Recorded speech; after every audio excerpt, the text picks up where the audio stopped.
Hello, everybody. Good morning, afternoon, evening, wherever you may be watching all around the world, wherever you are today. As long as it's April 13th, we are celebrating National Scrabble Day here on the Let's Play Scrabble YouTube channel for our third annual Scrabble Day celebration. I, of course, am Will Anderson. Thank you, everybody in the chat right now, for stopping by bright and early.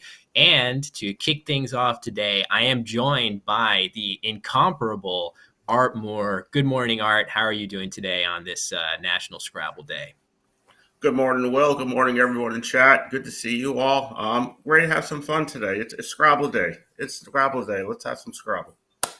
Yeah, that's so for those that aren't aware, this is our amazing inventor of Scrabble, Alfred Mosher Butts. This is his birthday today. I think he was born back in 1899. And who knows if without his amazing invention of this game, what we would all be doing.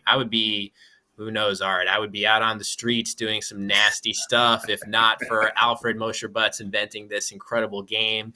But thankfully he did, and we are all here to celebrate. And again, Let's Play Scrabble hosting for several years running a really nice little event to just a lighthearted way of watching some Scrabble, kicking back, and enjoying the game we love so much. So yeah, thank you, Art, for joining me here.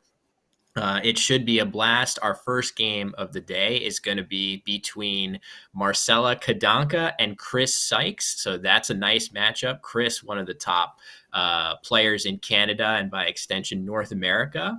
And Art would know a lot about the top players in North America because for many years now, Art, you have been the director of the Scrabble Players Championship, which is a monumental task, I have to imagine.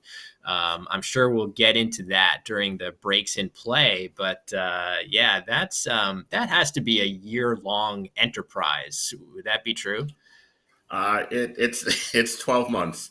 If we're not working on the current year, we're looking at we're wrapping up the year and looking into the next one. It doesn't stop. It's fun. Yeah. It's a lot of work, but it's fun. Yeah, I mean, anybody that can really, get out there, see the national championship for yourself, it becomes immediately apparent that a lot of people have worked extremely hard to make that happen, and you foremost among them. So anybody in the chat here on Let's Play Scrabble that's ever been to that Scrabble Players Championship, put some thanks to, do we thank Art enough? I definitely think no. So let's give some thank you, Art, in the chat. For being how many years now, Art, have you been the head honcho of this event? Oh, I forget the year. I mean, the first year was in New Orleans, and I think you might remember that year just as well as I would. So, wow, I should be even fonder of you than I am, I guess, if that's true. So that was back in 2017. So obviously interrupted a little bit by the pandemic, but that makes almost a decade of doing this. That's man, we should all be saying thank you, Art, like I said. So yeah. So anyway, say that's not even the only thing to thank you for, but I think the players are getting set. So maybe if we cut over to the board, we can start actually watching our little Scrabble event here. This is, I'm not sure what the status of this is as like an official tournament or whether this is just for fun National Scrabble Day thing. But either way, we've got many of the strongest players in Canada and in the region over at the Let's Play Scrabble home base. And just for the record, I think the tile racks are just a placeholder here. Not sure. So we see the 8 tiles. Not that the 8th tile is doing Marcella any favors, Art. All right, No, there we that's go. my opening draw. I want nothing to do with it. Well, the nice thing is if your rack is that bad, there comes a point where you're going to exchange tiles no matter what. So it doesn't even matter if your rack is really bad or really, really, really, really bad. You're going to exchange tiles either way. So either way, that wasn't Marcella's set of tiles. And here we're seeing a couple of H's and a B. So this is going to be a tough one. Racks like this, you'd love to play as many of those high pointers as you can, preferably with a 5-letter word, but there might not be one available for Marcella here, Art. No, I feel like you're playing short here, and hopefully set up for a better result next turn. Yeah, for sure. Just by necessity, she's going to play herb, which is a nice way to get rid of at least one H and then the B as well. Another option that would have gotten that done would just be hob, Hob. At least in that situation, you keep the E and the R together on your rack, both of which are kind of nice tiles to go into your next turn. But I have no major quibble with this. Herb is the opening play, and let me just make sure I'm in the habit of getting all of that updated for you out there as our viewers here. Hopefully we see that, Marcel. There we go. All right, the score updater is working. That's a load off of my mind. And Art, if we should see a challenge take place in this event, we might be seeing even more of your face here. Maybe a little more than I intend, but Josh has a great sense of humor with it, and I said, let's run with it. So, yeah, work judge, not me, has been handling the challenges for many tournaments, and you see my crazy face on Josh's stream all the time. So, it was a gift made from necessity, but I'm glad the community is able to use it, enjoy it. Yeah, it's fantastic to have a web-based ability to do those challenge adjudications just because setting up the software on each and every computer takes time and energy. So to have that sort of cloud-based solution in place is definitely a huge help to directors everywhere, I would assume. And it's interesting to know that, yeah, I could imagine that the conversation with that. Hopefully, we do see a challenge or two to get to see what our producer Josh has in store, as we're going to see quad coming down here for Chris, getting rid of that Q, just pointing out that it's kind of a tricky choice. You could play quid in the same spot, quad taking an S hook, but quid taking the E hook and the S hook. So this is a little bit more defensive. So normally you might want to keep that A on your rack instead of the I, but Chris doesn't want this to get hooked all that fast. So I think it makes sense from that perspective, Art. I can't argue. I mean, I saw one of our favorite Scrabble words, umiak, which didn't quite play, but its anagram did. But I can't argue with Christopher's play. The only other thing I might have considered is normally it is definitely red alert to get rid of that Q as fast as possible. Really hard to bingo with, can be difficult to score with on certain boards, maybe including this one. But he did have the U along with that Q, which makes it significantly easier to handle. So maybe there's an argument to play Vim somewhere instead and keep that QU together. But he decides to get rid of it, taking no chances. And Marcella quickly playing Hilly there.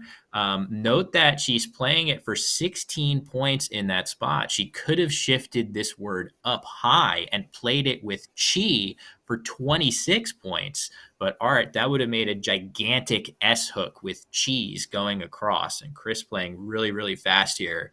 Oh, that's probably what he's thinking when he plays quad. Nice idea.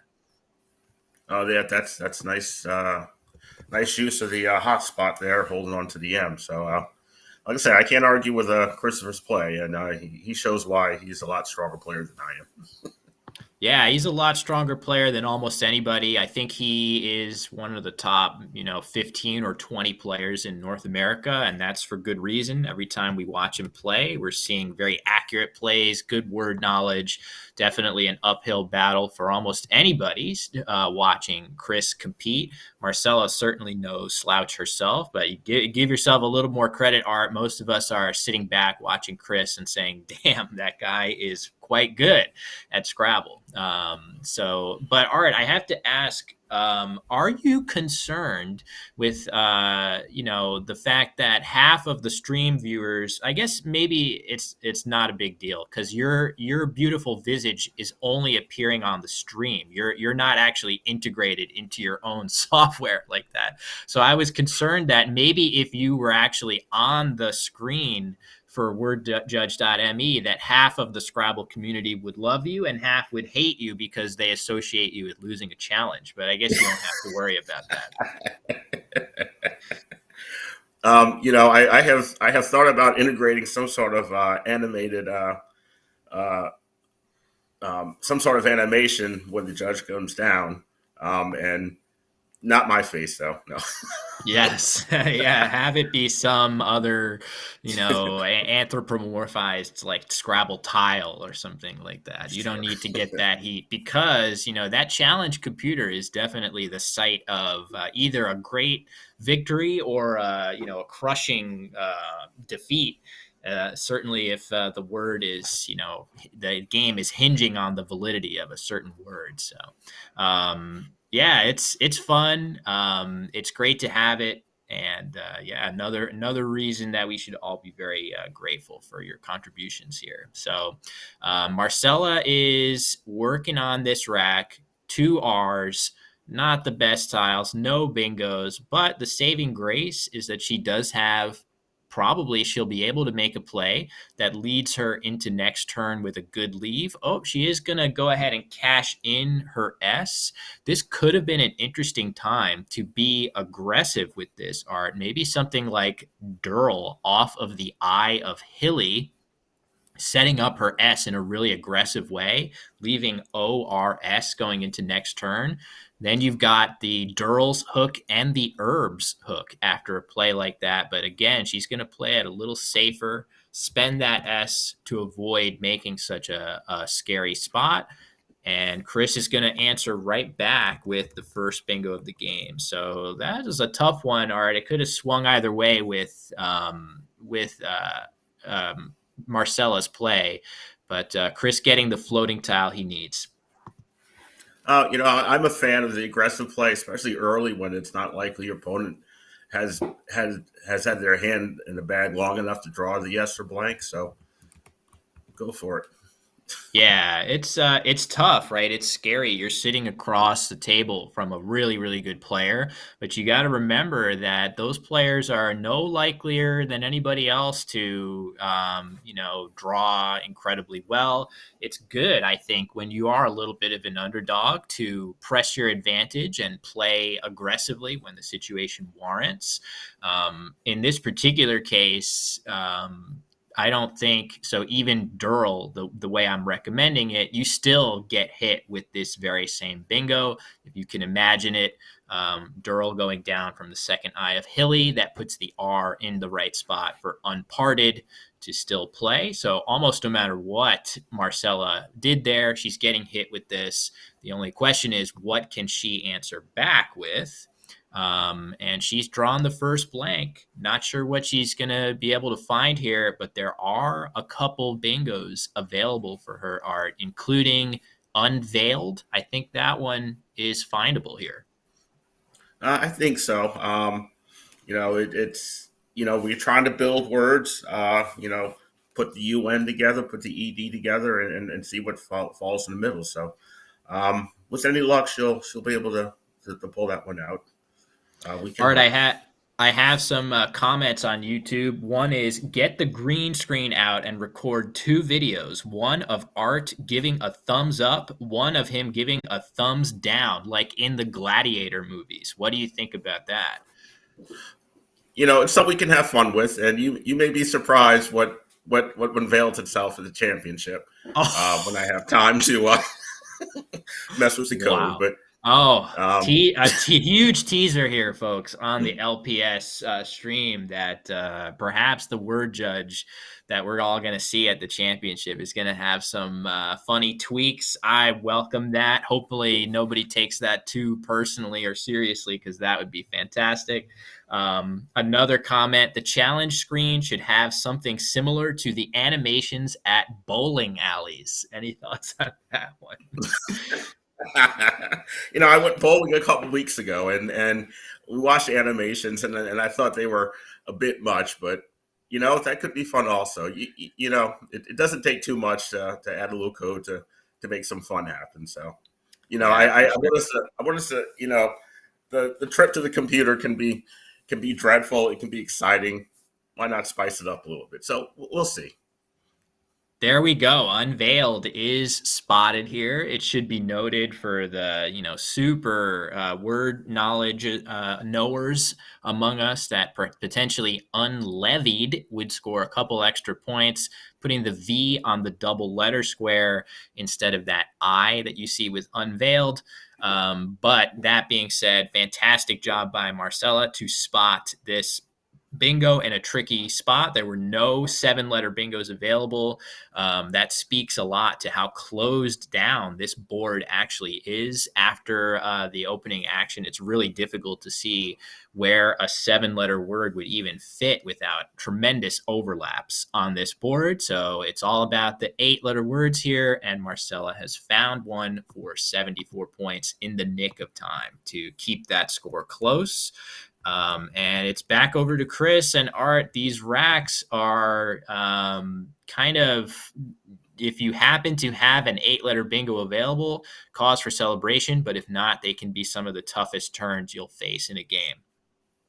Oh, the rack of one pointers that don't score anything and don't do much for you. Yeah, we've been there. It's maddening. It's the game, Yeah, unfortunately. it is a classic Scrabble experience to have to suffer through racks like this. And I do think that they legitimately can be the toughest decisions that you make. You have to assess a lot, right? You have all of these low scoring plays that all seem very similar. So choosing between them can be a huge challenge. It's not like when you've got those high point tiles and you have one or two plays that stand out from the rest as just scoring fantastically. And it looks like the play for Chris is going to be oaked parallel to unveiled. This is a nice idea to balance that rack. He gets two of the duplicated sets of tiles fixed there, two A's, two T's. He goes into next turn with just one of both. And he doesn't really open anything new back to Marcella. So it's kind of a waiting move on his part. He doesn't feel like, I guess, he doesn't think he has a great way of opening the board. So he's going to keep it closed and sort of play cagey until the situation changes. So I think it's a reasonable play on his part. Definitely other ways he could have opened things more aggressively, but he's going to be patient here, Art. I agree. That's this is a lot of the game is figuring out what to do when you have what looks like so little. So if you can't score, all right, then let's look at your leave and let's improve and see what we get out of the bag. So yeah, Marcella with the higher scoring tiles, and she is gonna play Yao here. It really speaks to how closed down this board actually is. That there isn't much better here in terms of score, and she's keeping that fantastic ERSS leave. Only issue with it, of course, is where are you going to bingo? As Chris immediately responds with Jivey, liking that play for him, Art, to get rid of those high point tiles in one go. Yep, yeah, that's an easy play to make there. Doesn't open anything, scores great, and um, Marcella, she's getting close, but again, we don't know where to go with it once we get there. Yeah, for sure. It's tantalizing too to have those S's and you've got the cheese hook right there, but it's basically inaccessible here. Maybe she could draw the other P for ump or something, and that would let her play SP and whatever, right? Spa or something there. Even that isn't that, you know, incredible of a play. So yeah, just when you're trying to evaluate, if you're watching out here and you hear us using terms like the board is open, the board is closed, what that means is imagine for a second that you had, you know, a great 7 letter word on your rack, you know, something like retinas. Would you be able to fit it on the board? And the answer here is it would be very, very difficult to fit anything like that on the board. There's no easy way to hook that S. So things are very closed. That's just what Chris likes here, Art. When you have really weak tiles and a small lead, you want that board to stay closed because you know that you're not in position to capitalize on an open board. Your opponent might be, and only the closedness of the board is keeping them from vaulting ahead. Yep, that's where we are, and somebody is gonna either get the tiles or make the play to break it to make it come open. See Marcella getting bear down. That scores a good bit.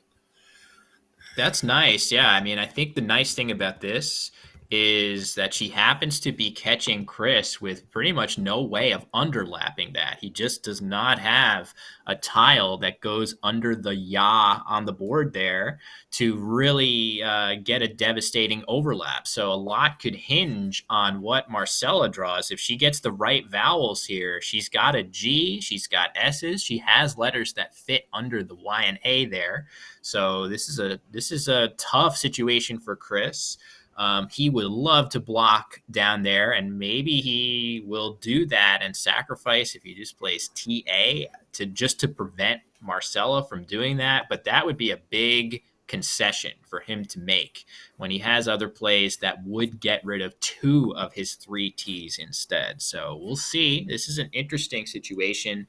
I'm curious to see where he's going to go. There you go. Okay. So he is going to go ahead and block that spot. I think this makes a lot of sense, Art. I think so. Also, it's a tough spot, but anything it's defensive. It doesn't open up again, and he's just biding his time till he can find the tiles to make the play he wants. Yeah, I think a lot of it boils down to that spot in the lower left corner after Baird was so far the best scoring spot on this board. Sometimes you want to block a spot. Your instincts are, I have to block this certain spot on the board. But maybe what you don't realize is there is another or a third spot on the board where there are a lot of points on offer. So the issue here is there really is just that one spot, which is so far the best that blocking it does become a red alert. Other times, your instinct to block might not be as well founded because, like I'm saying, points can be found all over the board, and the best way forward is to just play aggressively. So I think Chris making a really good judgment that that lower left is a red alert spot, and now I mean, Marcella's got these beautiful tiles are at the S, E, R. Maybe another vowel would help her out, but man, points are not readily available here. They are not, and I'm glad I'm watching and not sitting in front of this rack because it would drive me mad to make a Yeah. decision there. And So look what she does. She just plops that S down. That's it. It says a lot, Art, that that is basically the highest scoring play that Marcella had available there. yeah, I, I I hope she pulls a vowel here and can make something happen. It's getting Yeah. really tough. For sure. I mean, she's got the lead, right? She does draw a vowel, as you suggest, so that's a nice pull for her here. But yeah, this is it's good on a board so tight to be ahead, first of all. So Marcella is up by 19. So that's what you want to be on a closed board like this. And again, a 19-point lead on an open board would definitely feel a little more tenuous. On this board, it feels huge, right? We just saw a really good set of tiles have a 24-point play as the highest scoring play. So all of a sudden, 19 points feels much bigger than it might in a different situation. So this is a test for Chris. Can he figure out a way to either stay patient and hope to draw some of those really powerful tiles like the X and the Z that might help him equalize the score? Or can he figure out a way to open the board that favors him dramatically? That would be a huge trick if he can come up with a way to do that here. So I'm not sure if I see a great option, Art. And just like you, I'm happy to be in the booth and not over the board for this one. Well, perhaps a parallel play next to Healy is what's going to make a change in this game. I just don't know if that's something Chris wants to do. It doesn't benefit him a whole lot. So I don't know. I don't know. Yeah, so certainly whatever he does, I could see. Oh, all right, there you go. So he has opted to take the patient route. He just plays May, parallel to the top letters of Unveiled. That scores 22, which is actually pretty good, given what we're saying about the state of this board. So yeah, he's gonna just continue to try to chip away. Maybe he thinks that his ability to outmaneuver on this really closed board will pull him through in the end. And this is a very cagey one. If you were hoping for, high flying bingo action to celebrate National Scrabble Day, well, you have something else coming here because we're celebrating in a different way, Art, with a much more tactical battle. Yeah, I mean, back in the day, Scrabble was a lot more defensive game. So maybe we're having a throwback to start the day, and we will extend to something a little more modern. But the board opens up the way it does, and both players are playing the same board, so you've got to make the best of it. You mentioned earlier on the Doors versus Durrell decision that maybe you feel a little more comfortable playing aggressively. Does that mean that if you had your druthers, you would rather be playing long words, playing cool words on an open board than battling in this tactical, in the trenches type game here, Art? I mean, I like fireworks, so yeah, that's my kind of game.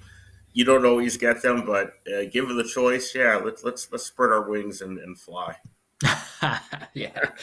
Yeah, I hear you on that. As I definitely feel like in my career, I have tended towards that openness, loving the action-packed boards. But I feel like games like this and having an appreciation for them has really it's helped my game, and it's also helped me appreciate how amazing Scrabble really is to offer all of those different types of games and different types of experiences from one game to the next. I just love that variety that you can have, even if you favor one specific type or another. You really do never know quite what you're going to get when you sit down to play, and that's something I'm very fond of about Scrabble for sure. So for those of you in the chat, maybe you can weigh in as well. What type of boards would you be at home on this incredibly compacted board, or would you want to be playing a more of a high flying game? Let us know on YouTube, and thank you to everybody for watching along in our morning here, U.S. time. And all right, veg is the play here for Marcella. This is an interesting one, Art, because this does not hook with an S. It does hook with an A in this lexicon, and Marcella does not have one, nor does Chris. So now we've got a big situation here. Who will draw an A and be able to play? This is kind of interesting. All right, well, here comes down that parallel play I talked about. Mm-hmm. Giving a a little space, not a whole lot, but there's something to do here. Um, yeah, without the A, no one would hold in the A. It's going to be the tile that may turn the game. Am I under so with Dint leaving CET? Am I reading this right? That maybe he missed Tinkted in that spot where Dint just went down. I think Tinkted would have actually fit there. So that would be a huge swing. I myself was not even thinking about the possibility that Chris might have a bingo there, but it looks like Wow. Dint leaving CET was the play. So maybe a big missed opportunity to swing the game heavily. You mentioned it earlier, Art, that that was really the only place to fit a bingo, and I think he just might have let an opportunity get past him. Again, I was not even thinking about that, Art. I can tell you, at least my own experience as a mid player, is that sometimes these boards get closed up and you don't see the opportunity that's there. So I can't say that for Chris. I don't know what happened there. I know I would have missed that spot. I probably would have missed a bingo. Even though I saw the spot, I probably would have missed a play as well. Yeah, kudos to producer Josh, who is noting that the time difference here could be a factor. It could be the case that Chris, knowing this board is so tight and so difficult to play on, he's got 16 minutes and 30 seconds to Marcella's 7. That is a big time advantage. Doesn't feel like Marcella is playing in a rushed or concerned manner. Feel like she's using her time appropriately given the complexity of the game, but maybe Chris opting to try to put as much pressure on the clock of Marcella as possible, making that move of Dint nearly instantaneously. That could have been a factor for sure. So she's got a tough situation. And again, you can see the remaining tiles, 3 A's, neither of which are on either player's rack. I really think that the draw of the A, certainly the second blank as well, is going to go a long way to deciding this game. So 4 is the play for Marcella. We're going to see if she draws an A, and not a very good replenishment draw for Chris, Art. Oh boy, yes, he's got E's and E's and another E and the G and a U. That nothing there plays together very well. So maybe he'll use that spot that Marcelo opened up to get rid of some of this. I'm not sure. An amazing point in YouTube being made by Charles Goldstein that if Chris had found his bingo of Tincted, in this particular case, Marcella, with that rack that she had, would have played Fondlers as a triple triple through it. So Wow. that's insane. That's amazing. So basically, that is part of the luck of Scrabble as we see Chris playing cute alongside Oat there for a good score. That's basically one of his only plays that scores anything. But Art, I feel like that's an underrated way that luck can present itself in this game. Sometimes your mistakes actually work out better for you. Yep, that's a funny thing about the game. These that dumb luck is still luck, and it can work for you. Um, Marcella looks like she's ready to do something here. Yeah, she drew an A. She had Latines set up on her rack. So I feel like if she's thinking about that Vega hook, she's seen the 7 letter word that she has. I wonder what she's looking for here. Maybe she is momentarily not thinking of that A hook, because that definitely seems like the play she wants here is to hook on that A. Huge swing here. If she spots it, she's in very, very good shape in this game. And if she doesn't, and especially if she uses up that A in a spot somewhere else, it could be a sign to Chris that she isn't thinking about the Vega hook. And maybe he feels more emboldened to leave that hook open, knowing that his opponent is not thinking of it here. So this is a big, big inflection point in the game. It would be disappointing, I think, given that play of veg earlier. I thought she must be thinking of, I'm going to try to draw A here. She's got one. She's got Latines. I really hope she sees that hook. I hope she does too, because yeah, this gives her a chance to take a nice lead, and doesn't look like would have a strong reply. So she may be able to start to run with this. So let's hope for Marcella. Yeah, now she looks like she was. Yep, she sees leanest here, so she sees her two seven-letter words. Gotta call out that that clock ticking down is absolutely a factor. We are all human beings here playing this game. I could tell you when I look over and see my clock getting under 5 minutes, and there's still a number of tiles left to go in the game. There, you can't help but be a little rattled by that.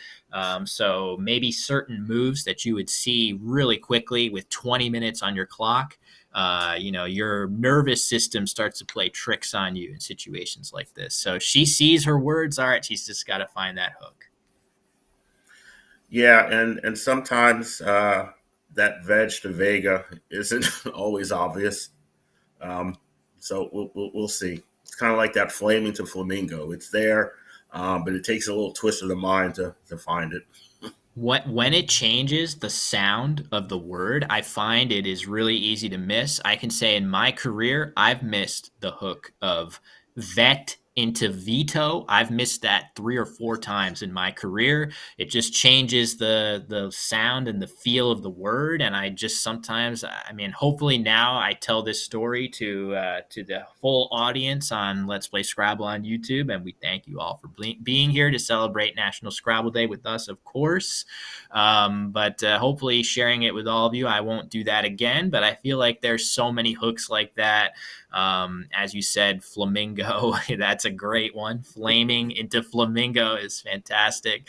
At this point, though, I really feel like it would take a very sudden epiphany for Marcella to spot this. And I think, yeah, I think we're going to see it's going to escape notice. She plays tell here. On top of 4. That's a nice overlap for sure. She keeps her A, so that does give her a chance to have that epiphany. Maybe on a subsequent turn, Chris will, it seems like he's probably going to be playing very fast here and not give her that much time to think or even breathe. But maybe Art, she'll think of that hook next turn. It's not like too late. No, and it's certainly not a knock on Marcella, because it can be tough to see, even without the time pressure. And maybe she's not on stream a lot, so it's there's a lot of things, and I hopefully she finds it. Yeah, I think if anybody's played enough Scrabble, you're going to know what it feels like to just not think of a certain hook, right? That the dictionary is huge, full of weird words, full of words that aren't in, normal, English speakers' vocabularies. It's so easy to let a hook or two, even as an extremely experienced player that knows the dictionary very well, and really both of these players are that. It's very, very easy to have situations like that come up. So it's certainly no judgment here. But ultimately, even with letting that hook get past her here, she is ahead in the game. She is up by 11 points on this very tricky board. So, really, there's still plenty of pathways here for Marcella as Chris plays F in the corner, holding on to his X for better days in the future. We'll see if he can draw something even heavier hitting for that X. So, this is a back and forth one. It's very, very exciting, Art, to see as our first game of the day. Oh, it is. Oh, and then now she has found the A hook, so we're Oh, happy there. Maybe she's kicking herself for missing it last turn. Who knows? But maybe good thing is she found it before Chris picked up the last A and beat her with it. So that's crazy. So she does see it. So I think that's a solid play, of course, on her part to use up that hook. For all she knows, Chris could be sitting on one of the last A's himself. From her perspective, there actually was another one unseen. So she might feel like she's blocking it now, which could easily have been the case. But I am curious to wonder, when she sees that hook on this previous turn, did she put it together that she had that bingo on her turn before that? Because that can be an extra little emotional kind of needle there, Art, which kind of hurts when you think about that in game. Oh yes, oh yes. We have all found the play after we made the play and kicked ourselves for it. So um, we'll see. Chris has a chance with the X to score well. Um, Maybe deciding if he doesn't want to give up the OXO hook. Um, Yeah, for sure. so Pox parallel to loan, as Art is pointing out, would give up the potential OXO hook back, exactly as Art said. Art, are you like me, where once you hit the clock, you become omniscient about the previous turn? oh yes, oh yes, little too much. Yeah, isn't Um, that how is that possible? Why do I become all seeing and powerful about the previous turn only after I hit the clock? I wish that would be a great question to answer. I was playing some games online this morning over on Woogles, and the same thing happened where I committed my play and just slapped myself. And sure enough, as I went through the analysis, like, yep, there Yeah, it was, there it of was. course. It's crazy. I mean, I'm the way I think about it is that I mean, Scrabble in essence, there are a lot of tasks that you have to juggle to play a game of Scrabble. And any individual one of those might be, you might say, wow, this isn't actually like that hard, right? Like to track tiles, all I have to do is cross off the letters that are played on the board. How could I ever mess that up? Well, that's because you're doing 100 other things at once in the game, and actually balancing all of that stuff is really the true challenge of it. So sometimes when you're actually playing on your turn, you're balancing so much, you're trying to find plays, trying to think about leaves. And then as soon as you hit that clock and the pressure of it being your turn is relieved, that's like that pressure valve being released where now your brain can do the other stuff that it wanted to do. So, oh, interesting. Vegan. So that's so yeah, that also is another factor. I wasn't thinking about vegan actually after the play of Vega and Lone by Marcella, but uh, that's interesting because oh wow, look at this Art. Chris, instead of playing Pox, he's thinking about playing Pix, keeping an O for Oxo. That would be uh, brilliant if he does that. that's that's that's why he's great. That would just be fantastic if he does it. Now, in his shoes, so the unseen tiles you see on your screen on the top left of your streaming interface there, that is from Chris's point of view. So he has to be concerned that Marcella could easily have one of the last two O's, and that play would backfire on him in a way he doesn't want. But maybe he's going to decide that it's worth the risk. And if Marcella doesn't have an O, playing picks up there is very difficult to do that much with. You get hit with overlaps that maybe score in the 20s at most, maybe 30, in a great situation. And there it is. Oh, man, nice. Very nice. This is an aggressive play, Art. It's going to benefit him hugely. It is because yeah, Marcella is helpless to do anything here. Yeah, he can really take a big jump. So yeah, Marcella's got the oh, she's already ready to make the points with K. Yeah, she's got to be thinking about her clock as well. So I think she's basically saying, all right, I don't have time to think about this. I don't have an O. I don't really have a good play to block, but I've got that S, so I'm going to play something aggressive. So all of a sudden, both players kind of showing their cards in this very, very tight, cagey game, both of them making aggressive openings that favor themselves and not their opponent. Let's see who can capitalize on their aggression faster. As oh my gosh, answers is gonna fit for Marcella under kegs as she draws just the right set of letters. It would also play alongside the N of lone. So if she sees that word, she's got bingos here. Oh man, Art, I have no idea what's gonna transpire from here. All right. Well, Chris is dropping down Aeon in the corner, which is going to score a lot. Keep pressure on Marcella. So, does she have the answer? Yeah, that is a fantastic play by him, scoring 40 points. Answers actually does not fit with Kegs. Sorry, she has to play. Oh, she sees it, but it will play alongside the N of lone. So, oh my gosh, and look at this, Chris drawing the Z and the blank. So Oh, even if Marcella bingos here, things are still not looking that good for her as Chris draws fantastic tiles. I think she has to go ahead and take it and pray that the last two tiles out of the bag for her are something good that she can work with.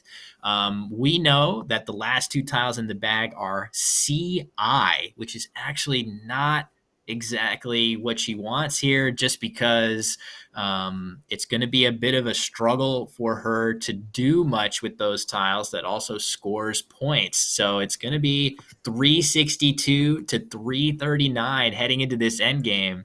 And what can Chris do oh. to overcome her in this end game? I mean, off the bat, Ozone looks like a great place. Great score.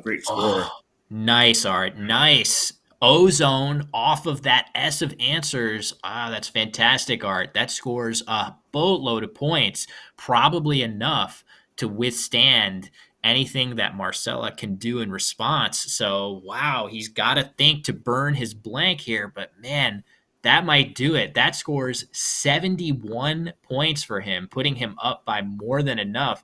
But if he doesn't spot that, he has no other way to score that many points. So this is, oh man, there it is. Incredible. Yep. Wow. Wow. What a barn burner in game one, Art. Holy crap. That's, you spotted that nice and quick, as did Chris. And that looks like it's going to score enough to deliver him the win. He's going to go up to 410 on the scoreboard.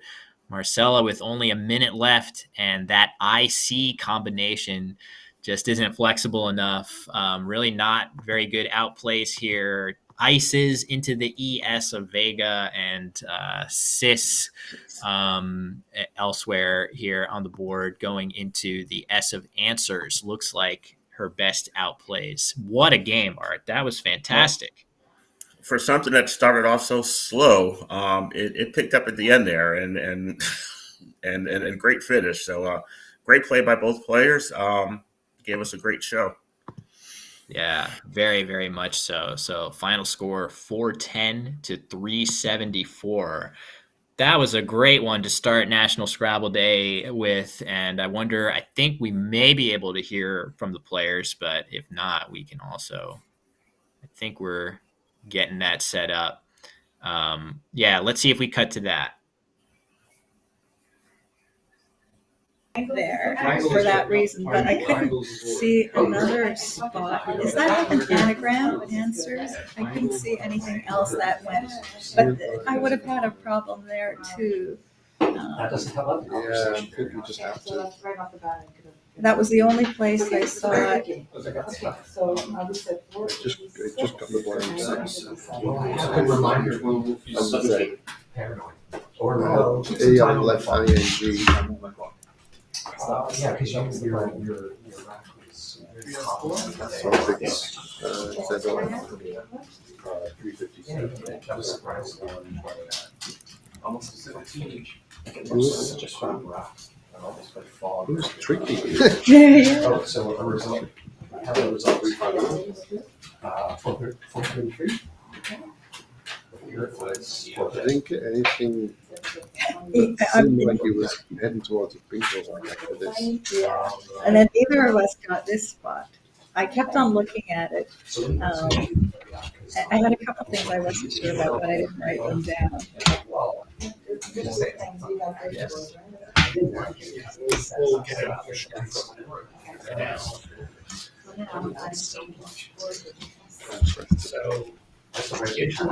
never know what's going to happen with That's true.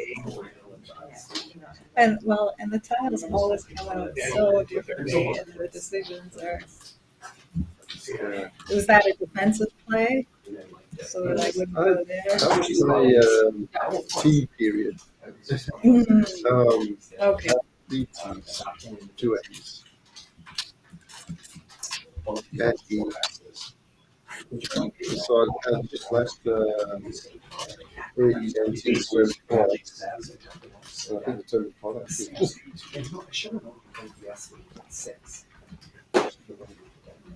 both left AENT. Johnny left AENT again. I think so much more. So yeah, I mean, this was a dangerous spot. So it was just It makes sense to go there, yeah. I didn't want to play GAT here. It was rid of your S. So you just dropped it there anyway. Well, I had cubes at the time, so. So it's kind of a bit set with the bingo S. If I did play that.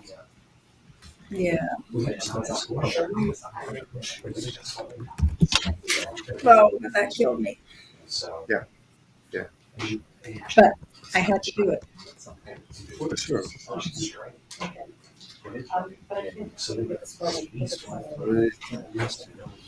think it's fine to be able to play that, I don't know what's going to happen. Yeah.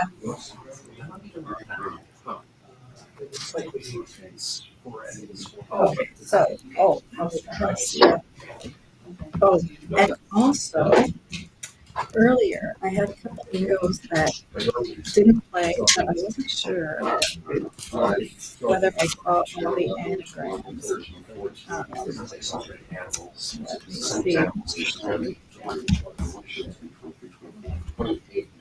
I did. Oh no, I saw them both, Latines and Leanist. I had Latines and Leanist at that point, and I couldn't go. It was dense there. I couldn't go there, and this wasn't there. So. I was afraid of mistake. I could not draw an eight ball. Yeah, it was after ditching these. So I could get an eight ball. Yeah, I picked up 2 eggs at that point. Okay, good. I kept on thinking I had made a mistake by not being able to play an 8 through the F, but I could not. At that point, I had my team latest, and that's where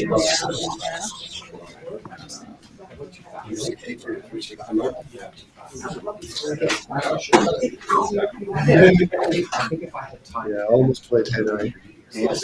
Oh, really? Yeah, I was putting things down. Wait a second. Oh, see, I didn't see it upside down. I didn't see it. I thought, oh, I wonder why you didn't play that. But I did upside down. Yeah, I hate to blame this. I mean, there was still like 3 others.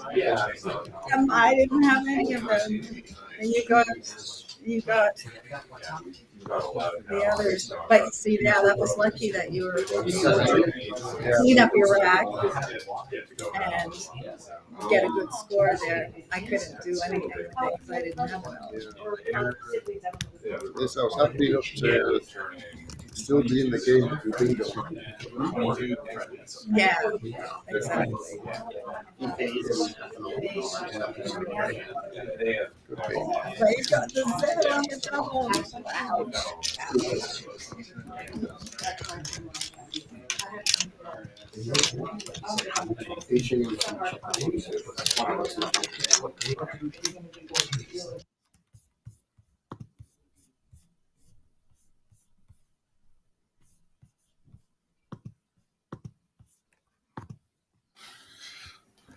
All right. So I think we heard, Art, there some acknowledgement of the Latines situation, but there were a lot of good insights there post game. And at one point, I heard Chris say that was tough.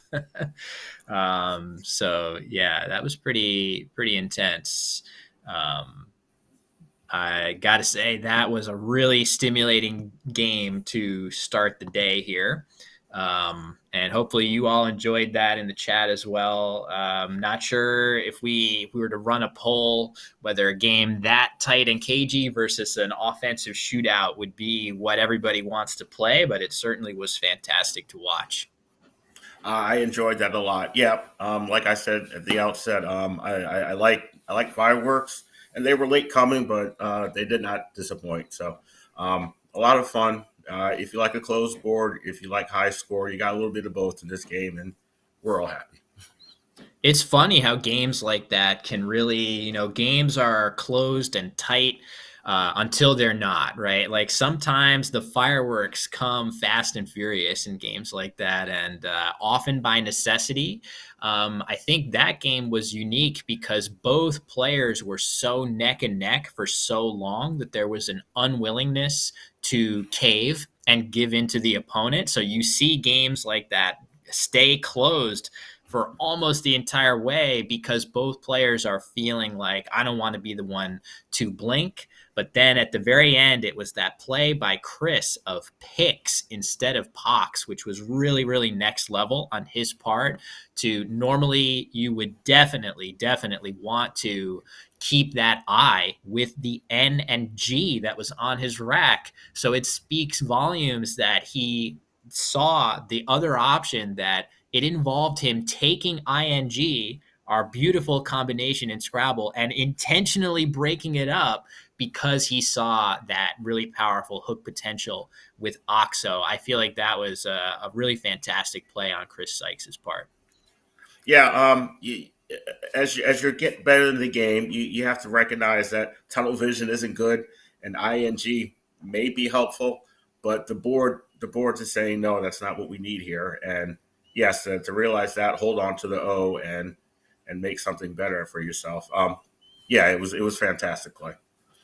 Yeah, it was really good. So, yeah, in any case, just a quick recap also for those just joining. It's been a pleasure to commentate game one with Art, who is our, I guess, 8 years running now, with again a year or two off during the pandemic time, our head director of the Scrabble Players Championship, which, as we spoke about briefly earlier, it seems like it has to be an Art confirmed kind of a year-round thing to organize the Scrabble Championship. It is a huge undertaking, and Art is right at the top, spearheading all of that. So, Art, we've got the SPC coming up again in just a few months. How are you feeling? Are you excited for another year leading this rodeo here for us?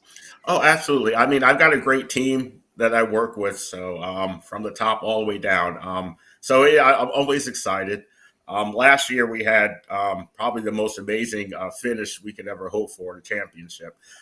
So I don't know that we'll have a best of five run like it did last year, but to get everyone together again, it's our family reunion as well as our championship. It's a great time, and I look forward to being a facilitator. And I wish I could play, but I want to make it work. And one day when I retire from it, I'll get back in and play. But I'm having too much fun doing what I'm doing as is. So. Yeah, it's a big sacrifice that we should definitely be thankful for, that you're willing to defer the thrill of playing, which really there are divisions for players of every single skill level. So not everybody that is defending champion Mac Meller has to, be going up against players of that caliber. It really is the best place on the calendar to go up against players of similar skill and battle it out in a really grand stage. And another person who has deferred her own ability to compete in those events, because I think she is reprising her role as an annotator this year, is the one of our directors of the Ottawa Scrabble Club, and that is Heidi Robertson. Heidi is here. There she is, waiting in the wings to join us here. Heidi is on that staff, Art, and Heidi, are you excited to work under Art yet again coming up in Baltimore this year? Oh, absolutely. Art and his wife are just so amazing. They just do so much, and it's incredible to watch the organization and everything happen, and always thinking of fun things to do as well. So Art had his big, what was that, your bling last year was pretty funny. Oh, the big W. Yes, the big W. So um, yeah. Heidi is great on staff. I loved her since the moment she joined on, and I don't want to let her go. So it's good to see her again here and see her in Hanover in August. Awesome. Yeah, it's an amazing staff of, people like yourself that I get to freeload and play every time, as do hundreds of us in the community. So we definitely owe you a big thanks, and we should celebrate you on National Scrabble Day, along with the game itself, because it really is appreciated by everybody in the community. So yeah, huge thank you to both of these two rock stars in the chat. Art's going to stick with us until we start with game 2. So we're just going to chat a little bit as we get set up with our next game, which is going to come to us from the Collins contingent out at Casa LPS, and producer Josh Greenway's neck of the woods. But yeah, we saw you in the chat there, Heidi, watching along with game 1. That was a crazy game to kick the stream off with here.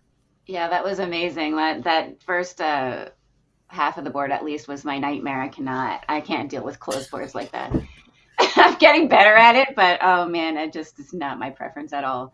But yeah, then just to watch it just all blow up at the end was obviously so fun. So yeah. I'm sure that Marcella was a little bit disappointed when she realized her miss, but it happens to all of us. So yeah, it was a good one. It was a good one. And I wonder too about Chris. Like, would he play Dint? Did he do that on purpose, like to not open everything up? Because, like you say, he had so much time, and yeah, I don't know. That would be incredible, because as we didn't detect this until after the fact, right, Art? That would have given back a pretty findable 9-timer, triple back to Marcella there. Yeah, and that would have, of course, changed the whole game completely. It's probably over at that point. I don't know if that's I see that bingo. I'm playing it, and if you triple through the D, then you win. But I'm making them play 100 times out of 100. Yeah.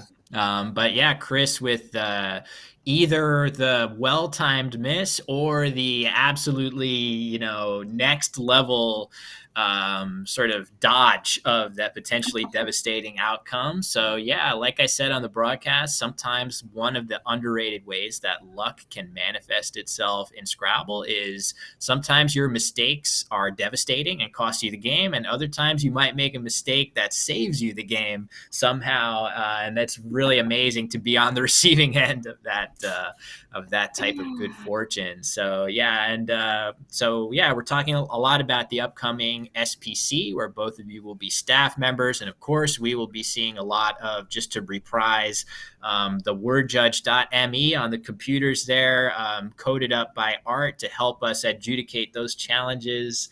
And yeah, we definitely owe Art a huge debt of gratitude for that tool as well. So yeah, the challenge machine can be, how do we all feel about the challenge machine? Heidi, is the challenge machine a place of triumph or agony for you in general? Well, you know me, I phony a lot. I don't study very religiously like most people. It's really hard for me to study. So I definitely play a lot of words out of hope rather than having studied them. And I get many words challenged off. But every once in a while, I'm surprised by my risk taking and I get rewarded for it. So that's super fun when that happens. So yeah, I don't know. I'm always like, I never know what the outcome is going to be when I go to the challenge board computer. So it's not the word judge itself; it's the trip. That's the friends you made along the way. It's not about that. Would it be, Heidi, would you like it better if there was, some kind of animation of Art praising you, or, doing like oh, tough luck? Would that help take the sting Oh, out of that would be amazing. Let's make that happen. it? Yeah. There you go. So, all right. Well, with that, Art, we thank you so much for, spearheading our SPC every year.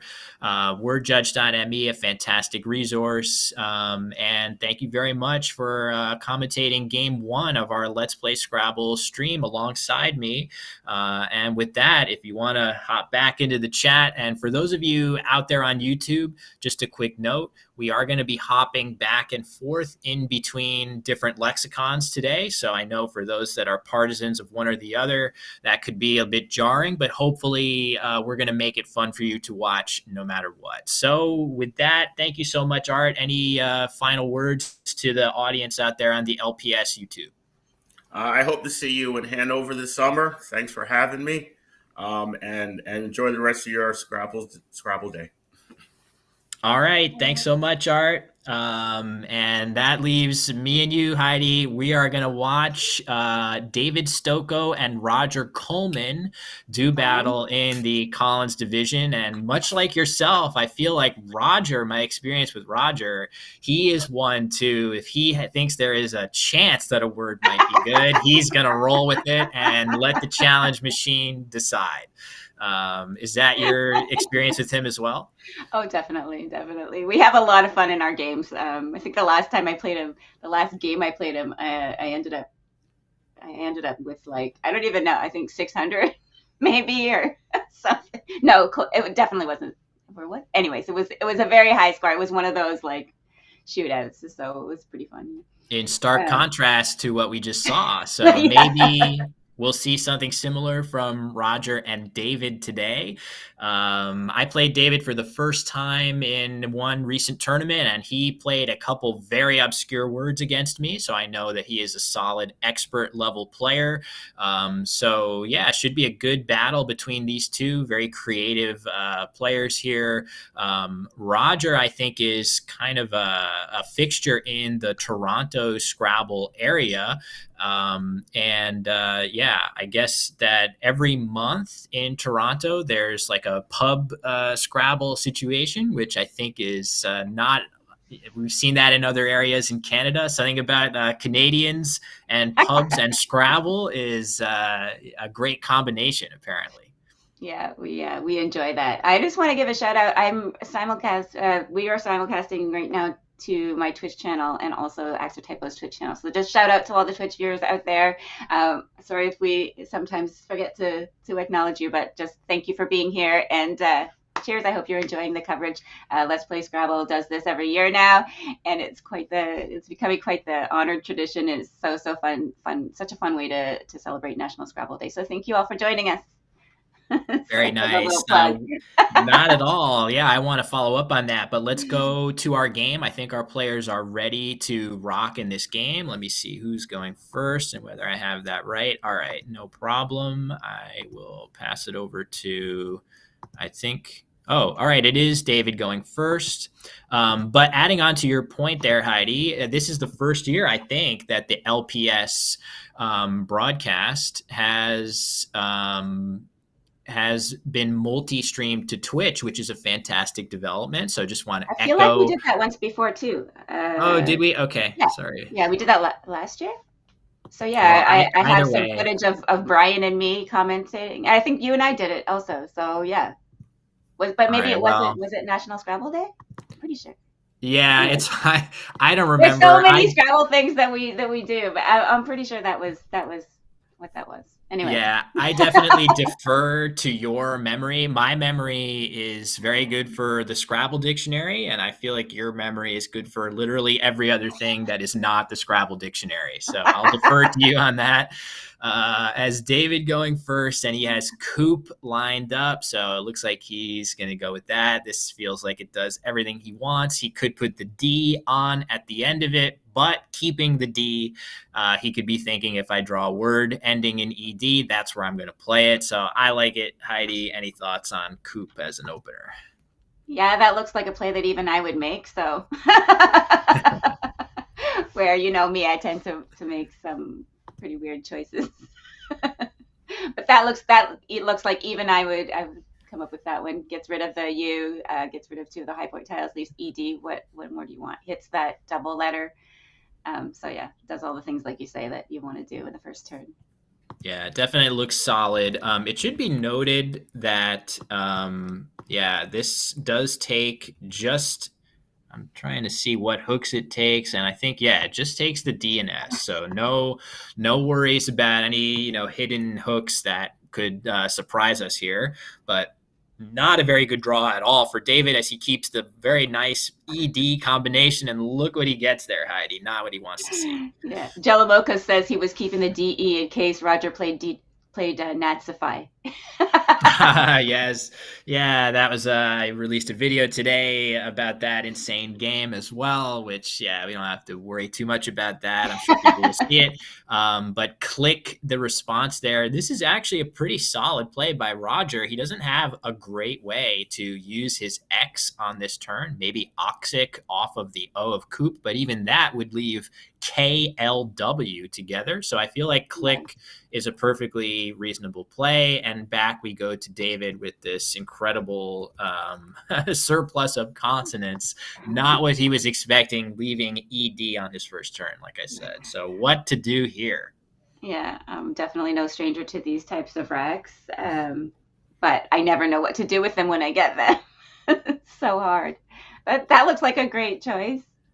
Yeah, that dumps a lot. So he gets rid of 4 consonants there. If he's going to use up, so you have plays here that keep your vowel, right? You could just play Yeah, find or fund here, yeah, keeping the E. But if you're going to go ahead and spend the vowel, nice to get rid of 4 consonants with it and give yourself a chance to redraw more vowels next turn. So I think it's a very defensible play for David. And back we go to Roger, who kind of has the opposite problem. All those vowels that David is wanting are collecting, especially those E's are right yeah, there. And there's Wex. This looks pretty good. yeah. So Although that's I don't, this is one where I might make a mistake and not play this here because I don't want to leave the X beside the double word score. So I don't oh know, you know. yeah. Yeah, so that's a great point. And all right, so I just switched my lexicon because I just wanted to look. I had in my mind that you can actually put an E on coop in the Collins lexicon, and Ooh, I forgot to switch my lexicon and see that is actually true. So right. now I'm Yes. confirming that coupe is a word. So that is interesting to see whether either player will spot that. As you suggest, though, Heidi, that X there definitely looking so nice for parallel plays.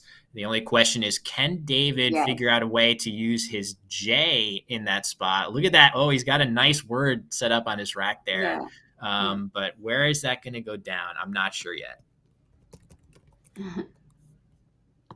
So yeah, oddly, you can't really use that J if you want to play alongside the X. Right. So the best he can do is something like, yeah, Ronnie. That could be good with the Ned hook to ED, or he could play Jinx into the X, Mm, which is another option that I would have a hard time, Heidi, thinking about yeah. anything other than an overlap here. Same here. And I definitely find that in my game, I over prioritize overlaps and miss simple plays like that, like Jinx. Um, it's like you said, it's a lot to juggle Scrabble game. There's so many little tasks and so many ideas and things that you need to prioritize. So you can get mixed up here and there and just omit to think about the simplest things some turns. So yeah, Jinx looks pretty good. But I would definitely be looking to overlap here. Yeah, there are good overlaps if he knows it. There is a more obscure Collins word, ANAN, anon, that would Yeah. play getting the points for the W as well. So if you Hmm. imagine Yes. moving all these letters up 1 on the board, Yeah. you get a few more points for it.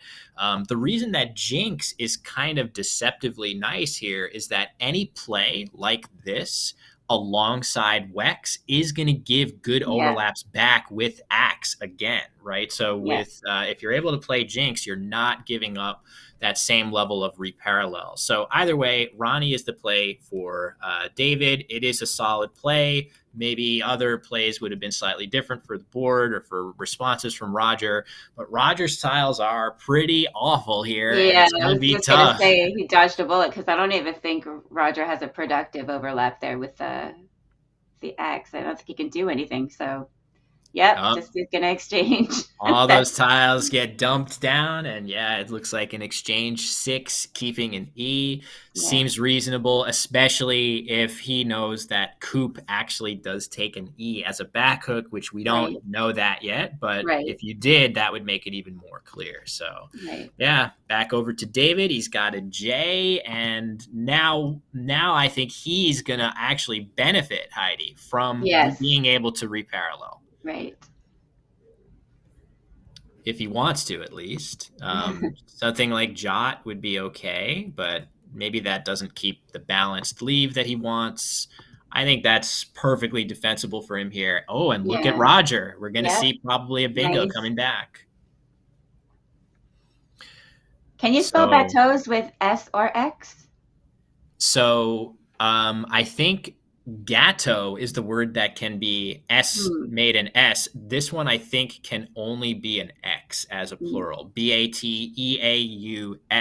However, you could play bateau with 2 T's as well. So Batteau would mm, also play in a couple different spots on the board. And the X is already played, so you wouldn't have to worry about that right. being hooked. So it looks like Roger also has unabate set up on his rack, if I'm not mistaken. That would Hmm. not be a valid word. Right. It's something can only be unabated. Yes. So we'll have to see what he's going to do here. He did see Bateau. Yes. It would be so heartbreaking, Heidi, if he played Bateau and designated the blank NS. Yeah. So yeah, we'll see. I don't know if we're set up with our wordjudge.me screen. I assume we are, due to just the meticulous attention to detail of the Let's Play Scrabble, our producer, Josh Greenway, who Yes. says we are Yes. not. Oh. Okay, never mind. All right, that's all. He's doing enough, so we Yeah, can't so ding him too for much. sure. Okay, they're going to show their phone screen when they adjudicate Yeah. this. But yeah, so we'll see. A number of bingos available. I'm sure Roger is going to attempt one here. The only question is what that is. So, yeah, so we mentioned it before, Heidi, that you're going to be on staff at the, assuming all goes well, you'll be on Yes. staff at the SPC later this year. But there's a lot of other stuff going on with you, not least of which is a rapidly growing youth club in Ottawa that you have basically taken on as like a personal project. Yeah, I don't know if I would say rapidly growing, but definitely got a few kids. I think the most I had at one point was like 6 or 7 kids show up, but usually it's pretty small. That's okay. It's not. It's. I've been running it since probably October, and it's at the library right next to a school. So I thought it would be a good thing to do. Runs while like homework club is running upstairs. So I thought we'd get a lot of interest. Hasn't really taken off so far, but definitely got a couple of keeners who show a lot of promise. So I don't know. It's been fun. I think it'll just slowly keep building. It's funny because I started doing it because somebody said that they wanted to run it and wanted help. And so I was going to be a helper. And I was like, I could definitely help. And then I ended up, she wasn't close enough to my library where I started it. And so she's not helping me now. Now it's all on me. So I never would have done it except that I thought I would have help. Well, you got roped into it, and I think you need to give yourself much more credit for the fact that 6 kids you say it's not growing rapidly, but 6 compared to 0 in the area is a huge thing, right? Like going from 0 to having a thriving club is fantastic. And definitely want to give huge kudos for that, because that is the sort of thing that is going to keep Scrabble vibrant in all parts of North America. So quick procedural note about the game. Roger had the good sense to designate that blank an X. And David did challenge it just to make sure, and it was valid. So very nicely done by Roger to make the correct call to designate that an X. Had he called it an S, we could have seen some tragedy there. So nicely played by Roger for sure. And back over to David with a Q that he's going to be trying to use in short order. Don't think he has a better place than that to play it. So yeah, so we're caught up there. But yeah, again, it's just fantastic to hear about that. More school Scrabble all around the country can only be a good thing. And it's just been great. So kudos to you for that. Hopefully we get some positive comments. Go Heidi in the chat on YouTube and Twitch. Get those emotes flying on Twitch for sure. So.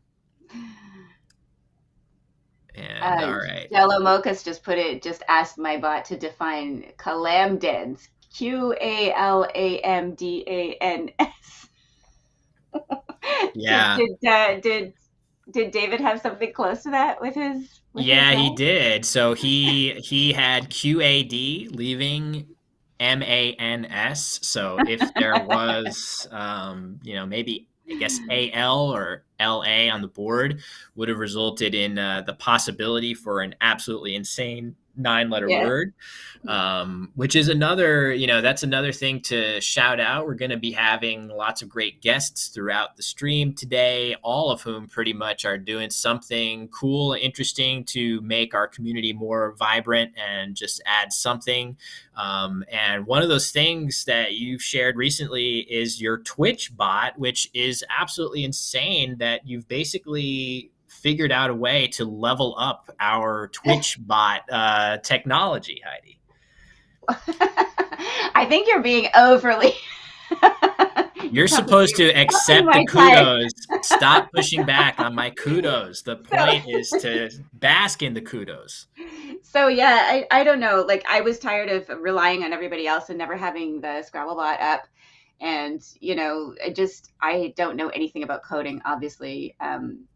Had no idea, but I had help originally with a bot from Eric Smith, or what was his username usually? WTF. Yes, WTF. Anyways, he helped me create a bot, but then it broke somehow. Anyways, and I didn't have it, and he's really busy, and so I was like, okay, I need to be self-sufficient here, and so I just took all the existing coding and started asking ChatGPT to help me fix it up so that my bot could work again.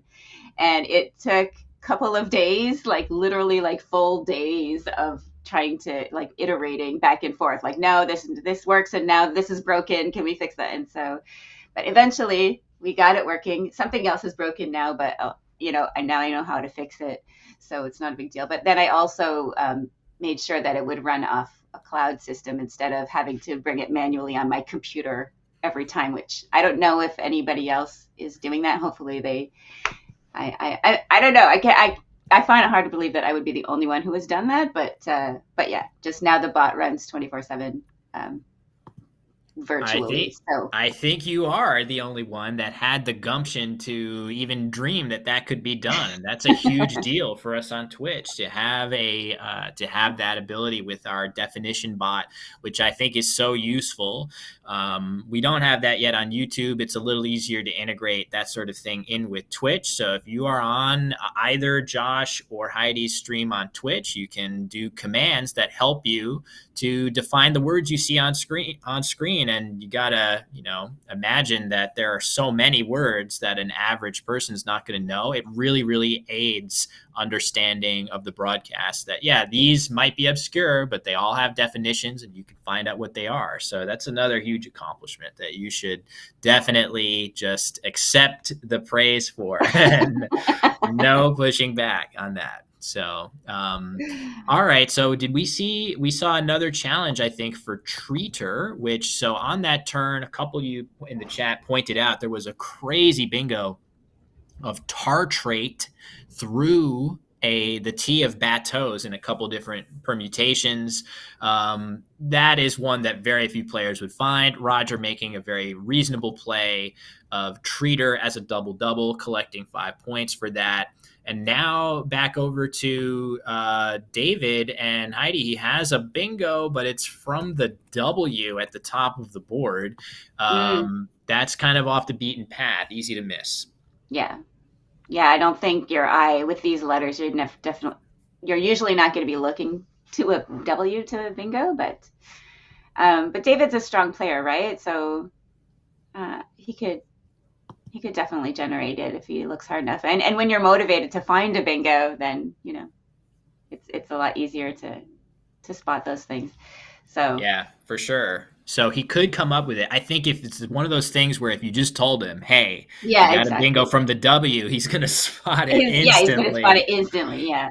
Yeah. And it looks like he's thinking, as you suggest, he's got those two S's. Yep. Maybe he's trying to play something with quads or treater. Maybe he was getting set to play manse and treaters, or maybe clicks. There's a lot of nice spots for an S to play. And you're going to think, well, I got two of them. Surely the best play is to use one here. Now he's got his tiles arranged back in that alphabetical order. Maybe that suggests he's saying, maybe he's going back to this idea of maybe I got to have something. Yeah. But yeah, we're seeing Rams lined up. It feels like he might let this one get past him. Funny because every time I see any SS on my rack, I put it at the end just to see if there's anything there. So I'm surprised that hasn't really happened yet, I don't think. For sure. Yeah. I mean, that's very natural. I feel like something happens to our brains as we study more Scrabble words, that you stop worrying so much about prefixes and suffixes, and you just kind of stare at the letters alphabetically and hope the words come to you, which actually in this case, going back to that more natural way that we anagram words would really help. If he just thinks, all right, well, what suffixes could I possibly have here? Ness would come to mind very fast, and I think he would get there from there. So you're totally, oh, there we go. Oh, man. Ah. Didn't it look like he was about to? Yes. All right. He juked us there. He still has time. I felt like he was so close to putting those letters in the order that suggested, I see it now. And he still has time. I think he's, it doesn't feel like he's locked into any play here. So he's got a little time to keep an open mind and look at those parts of the board that are off the beaten path. So, so we'll see. But what he elects to do, there's a lot going on here. So if I'm not playing Warmness, I really don't know what I'm supposed to do. So, all right, he plays man. No bingo here. It should be noted, too, that the bingo of Warmness, it only would have scored 67. Of course, you're happy to get that many points here, but it also gives back really nice counterplay a lot of the time to the triple. So if you're going to miss one, this isn't the worst one to do it with, Heidi. Yeah, as you say, sometimes your misses can actually be blessings in disguise. We don't know that. I mean, I don't know what Roger would have done after, but yeah.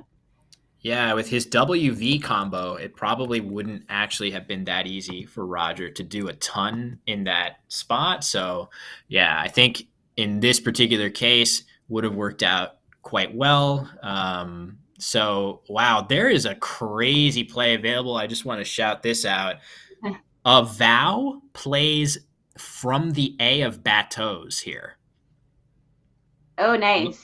That is a beautiful spot. If Roger spots that, and it looks like he has a vow lined up on his rack, the more natural place to play this would be maybe with mana. He might be thinking, David just made this very aggressive opening of man, which hooks with like half the alphabet here, if not more. So I need to deal with that. Yeah. So that might be where he's seeing a vow could be a really nice place to play. And man does hook with almost every vowel. Hooks with A, E, I in Collins, O, hooks with a D, G. It's like everything.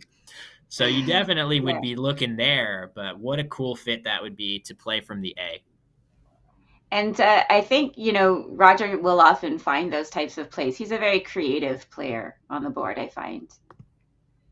Yeah, I would definitely give him a chance to spot a play like that. Instead, he's going to go basically saying, I'm not going to address your man hooks. I'm going to just keep things open. Throw it open.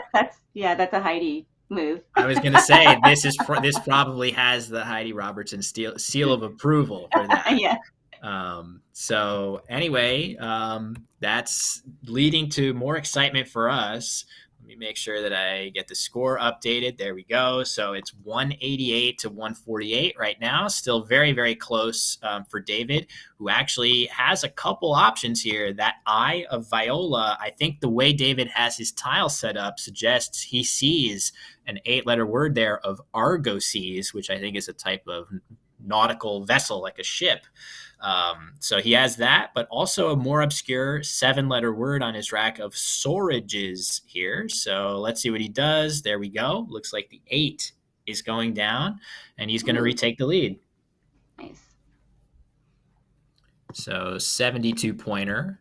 I wonder if Roger might challenge this if he doesn't know it at all. We'll find out pretty quickly. Yeah, I think they're pretty sure that looks like a challenge. Yeah. I think the body language, the phone coming out. He's collected a couple nickels this game, so. And he's going to pay him right back. Yes. Yeah. So extra 5 for David, bringing him up a little bit higher on the scoreboard. So there we go. Nice. So yeah, back and forth game again. Not always the case in Scrabble. Sometimes we get these huge blowouts, but we haven't gotten either one of those to start the game. I'm very grateful. Yeah, same. There's really no fun watching a game that's a total blowout, right? It's just demoralizing to watch. It's demoralizing when it happens to you, but yeah, I don't know. Some people seem so immune. Well, okay, very few people. But there are a couple people who are immune to that, right? Where it's just, okay, whatever, this is happening, and I'm just going to do the best I can with the rack in front of me and, the board. Oh, okay. I thought you meant there are people immune to being blown out in Scrabble. No. And I was going to say, yeah, I see. You're saying emotionally unaffected by that. Yeah. It is the most human thing, right? When you're sitting over the board and your opponent gets every good letter and it's just blasting you and there's nothing you can do. That definitely doesn't, I don't think that should feel good. The only thing you can really do is to get it to not feel bad. You know what though? Sometimes when you're getting blown out like that, like you're just, you're not winning this game, it can relieve a certain pressure. And then you can just focus on playing the game. Well, okay, if you don't have the tiles, you're not playing the game that you like, but you can focus on just, okay, now is my chance to exercise these certain aspects of my game that, that I want to practice on or whatever, I'm just going to take this opportunity to do the best that I can with the tiles that I have without having to worry about defending a win or something like that, right? Like, I don't know, maybe. Yeah, the stress level is definitely lower. And as human beings, we only have, limited reserves of how much stress we can undergo until, bigger mistakes start happening. So, yeah, it is nice. Of course, if you're going to win a tournament, you probably want more of those games to be the ones where you draw so well that the pressure is relieved and you just know, I can't lose this game. But there is something about incredibly close tactical battle that is so much more draining than getting blown out. So there is that element to it. Well, Wombo Scrabble, this is another good point. When being blown out, do you get it over with ASAP to rest your brain before the next one or battle for spread? That is a challenge that I feel like I will always, in my career, I've always, erred on the side of battling, and I'm not sure that's been always to my benefit. I think there could have been times where just letting the game go and not grind so hard is just a better decision long term, but I just don't seem to have that in me, unfortunately. Yeah, Lola says, I tend to get adventurous when I've clearly lost. Start looking for fun plays instead of how I can win plays. I think that's totally justified. Yeah. Scrabble should be fun after all. And if the game is not fun because it's a close back and forth battle, then it can be fun because you're doing something amusing. I mean, that's a lesson that our friend Josh Sokol has also taught me multiple times over, is that really when you sit down to play, having fun should be a very high goal. Whether it's as high as winning the game, who knows? But I feel like Josh has shown me that you can have having fun be your primary goal when you sit down to play and have great results. So thank you, Josh, for that. I know he's out there Yeah, he watching is along. definitely. Yeah. So this is crazy though, Heidi. You got a blank if you're David. The rack is balanced. You've got an LY combination. Yeah. You've got multiple hooks to man on the board, but there is no playable bingo for David That here, if you that can would drive believe me it. crazy. I would be looking forever here, thinking there must be something. I must be missing something. I mean, I'm in astonishment. Look at how nicely balanced Yeah. those tiles are, and you Yeah. just there's no 7 in there. So for me, this would be a huge danger of I'm going to use up an enormous amount of time on this turn. Mhm. Yeah. Maybe there's a way that you can, if you're David, you can think to yourself, well, if I play something like HYE off of Yeah. click, Yeah. right? That scores 41 and Yeah. leaves me the blank. Yeah. Maybe he can quickly realize, wow, that's got to be about as good as any bingo that I have here. And Yeah. maybe he can get out of spending 5 minutes on this turn here, because I know I would want to Yeah. spend a lot of time here. And I said that I would spend a lot of time, but I think actually my tendency is often to find a super high scoring play without using the blank, keeping the blank for next turn in situations like this. So if I see that HYE play, which I was just looking there when you said that, I think I would drop that down fairly quickly and just be Yeah. like, I'll just bingo next turn. I And like that's to have that. true. I like to have that little bit of assurance too that I'm going into the next rack with, like, I'm in good position going into the next turn because I get hosed so often with my draws. Yeah, I mean there's definitely a great logic to that. I mean, we can all relate to that, no matter how we all feel about drawing tiles. If you feel unlucky, if you are unlucky, if you feel lucky, it's always going to add to your flow. If you can make a 40-point play going into next turn with a really nicely balanced set of letters. And what did we just? Oh, So okay, I see. yeah, Hey at the top plus of the the board. HY. Also, Yeah. is clicky? Is clicky a word? I don't think so. Okay. It seems like it easily could be. Yeah. I definitely appreciate. And interesting play of Mensch here. Mhm. So that's a really kind of clever play from Roger to get that S and get a few extra points with the quads Right. hook, but wasn't able to use an I. Let's see if Yeah. that winds up. And oh, a challenge, another. Look at all these challenges Yeah. back and forth. So nice. Yeah, the interesting thing about that is, let me give the 5 points here, is that, yeah, Roger using up his S, he could be thinking, well, I still have the man hooks. If I want Yeah. to, if I draw a bingo in that spot, looks like Yeah. they're recounting the scores here, but he definitely had a few options that might have been improvements, including the trickiest of which would be through the 2 A's of treater and quads, you could play a main into the triple for 38. That is a beautiful play. Very, very difficult to see. And that looks like a great option for him here. So, yeah. So, that might have been a little bit better, but very stylish, and you get 5 extra points from David for this. So back over to David, and he's drawn the first blank, Heidi. Oh. So Well, he already had that blank. He already had that blank. Oh, right. Sorry, you're totally right. My bad. One step a little too slow for me, but now I think the rest of his letters have really come around, and he's definitely going to be bingoing here. The only question is what. Roger might be hoping for an L out in space, or maybe he's going to play Milliner with one L. So we could see some fireworks here in a hurry. But David's got to pick a bingo, and I just wonder which way he's going to go with it. I feel like his only realistic place to bingo is hooking man, so he's going to benefit from that choice. But this is a tough one, too, because as much as it would have been easy on his previous turn to burn a ton of time looking for a bingo that's not there, now he has the opposite problem, Heidi, where he has bingos with a ton of different letters. Yes. So how to proceed with a choice here? It's tricky.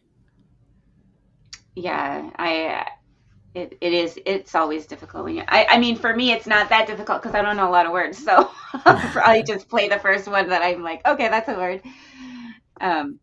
What is this? So I don't even know. this is a V. So Ooh, David is making the blank a V here. So I think amazing. this is basically as defensive of an option as he could have played. And I think it makes a lot of sense when you look at the board after this play. That V out in space is so restrictive. It even makes it very, very difficult now to play something with clicks, right? You would have to play a 7-letter word with an S in the fourth position of the word to play something with clicks here. Yeah, So this gives nothing back with yeah. that V out in space and makes it really, really hard. And another challenge, the nickels are flying here for both How players. many do we think we've had in this game? 5 or 6?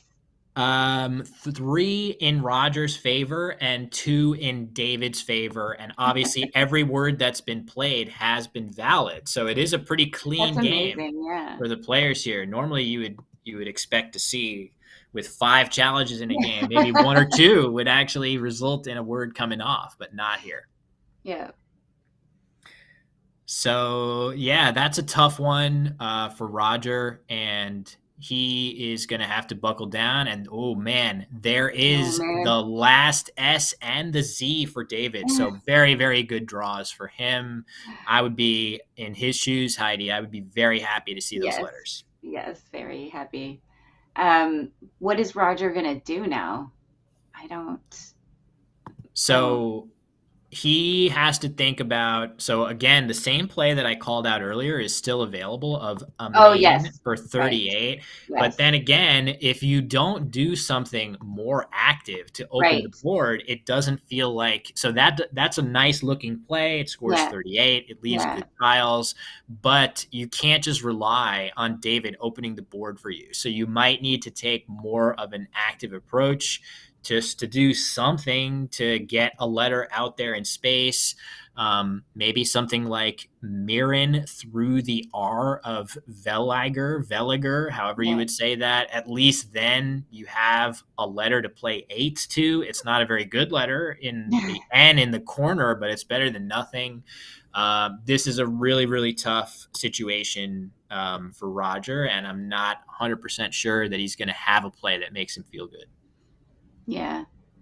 N's pretty good for ION bingos, but I guess there's only a couple of T's left. I was gonna say there's lots of O's and I's left from his vantage, but anyway, that's all academic, I guess. Yeah, I mean, I I guess think if it's me, I'm just if I have omniscience and I can see every move, I'm probably just playing a main yes. just because it scores so well, and Yeah. maybe I can draw the Z, the S, Yeah. some of the other good scoring tiles because bingoing feels so difficult on this Right. board that maybe I just have to hope to draw all the good scoring tiles and get back in the game that way. If you imagine a main going down here, it actually gets Roger to within 30 Yeah. points. So maybe that's close enough where you can outscore your way back, but not a good situation for him at all here. So It's yeah, these are not an tough. easy word. It's not an easy word to generate either for somebody at our level, Rogers and my level. Oh, I think it's a hard play to generate for anyone, really. Anyone outside of, the very, very best play finders. You, Heidi, you get weekly practice with some of the best players in North America who would probably Yeah. reliably find this, such as Yeah. Adam Logan, Matthew Tunnicliffe, Yeah. many other super strong players at the Ottawa Club, where you are sort of a leading figure at this point. Yeah. Yeah, but I don't know a main. I know it now because you said it, but I didn't know it before. So I would have missed that play for sure. But I definitely learn a lot from my peeps, and the Ottawa Scrabble Club is thriving, and the people there are amazing. So everybody should come check it out if they're in Ottawa. It's a good time. It's hard to think of a club that is stronger in both just total number of players. There's a ton of players every week. I must be close to 15 or 20 people that go Yes, regularly, but also yes, that top end where yes, I know Adam Logan moves around a little bit, but when he's been in town, you've got, arguably the best North American player. He's right in that conversation. Along with other people like Matthew who are so fantastic. So definitely in my mind one of the strongest clubs in North well, I America. mean, obviously we have Montreal too, with some of the most champions coming out of Montreal, like we had who Wapnick, and obviously Extra Typo, Josh, and Michael Fagan. Yeah, for So sure. yeah, a lot of talent coming in, and they like to claim Adam also. So Well, who wouldn't? yeah, One of the really strongest players out there, and an incredibly nice guy. Great to sit over across the board from him, except if you are wanting to win the game. That is probably the only way that going up against Adam would not be ideal, but really a lot of fun to play against him. So yeah, it's great. The Ottawa club certainly thriving. A lot of great, as you allude to, Montreal, and of course this LPS yeah, stream taking place in Toronto, where you can see yeah. a fantastic turnout of so many great players. So a lot of so Canada has a many of the best clubs in North America. We should definitely Um, move the championship to Canada. That is an idea that seems increasingly appealing. I think that's, who knows when that could happen, but I certainly feel like there are a lot of good reasons for it. And yeah, maybe it's an idea whose time has come, but I guess we have to defer to our previous guest, Art, whoever, decision makers there are about that. All right, here is the play. Oh, this is kind of interesting, except as I'm quickly seeing, there are no A's. I Mm. thought, oh man, this could be fun to set up the A hook on this, but actually, all 9 A's are already on the board. So Amos is not a possibility here for Roger. Um, who knows? Maybe Roger's thinking I'm going to play mice, and then something through the M will actually open up multiple lanes here. Ooh, Oh, I fantastic. love Oh that. my God, Heidi, that's such a good play. I love that play. I especially love those sneaky hooks like that. Like Maneb is so beautiful, as you say, changes the whole word, so it's not something that would spring to mind immediately. It's inside, so yeah, it's just a brilliant play. I love it. And I think we're seeing our balance be equalized here. Looks like Roger challenged this. So we are now at even Steven with the challenges going back and forth. But yeah, just to make it absolutely clear, what makes this such a good play is Maneb is a beautiful hook in its own right, but David correctly realizing I have the Yes, last S of the yes. game. So Maneb is the hook of that can only benefit him, and he has not karmically drawn what you would want to see for such a very, very clever play. But I'm really impressed by that play, Heidi. Yeah, that's a beautiful play. Yeah, fully approved. Yeah. It's creative and smart, so that's why I love it. It does all the things Yes. that make my brain fire up. So yeah, Yep. Yeah, it's one thing to make a really simple, 2-letter word or something that happens to be strategically brilliant, but this yeah, also has the aesthetic yes. pleasure of seeing Maine be hooked to Maneb. So, as you suggest, I think all of us in watching on YouTube or on Josh or your own Twitch channel can enjoy this play. We're going to have to wait a little bit probably to see. Well, I guess David can just play as he has lined up ZOS in that spot. Oh, look at that. Mm, So, creative idea by Roger to open more space. This sort of, you alluded to the fact that Roger is kind of a creative player yes, who goes, off of the beaten path to find some cool options. yeah, And this is a nice idea to open a little more space on the board. But I think this is going to incentivize David even more so to just yes, play ZOS and block off yeah. that triple.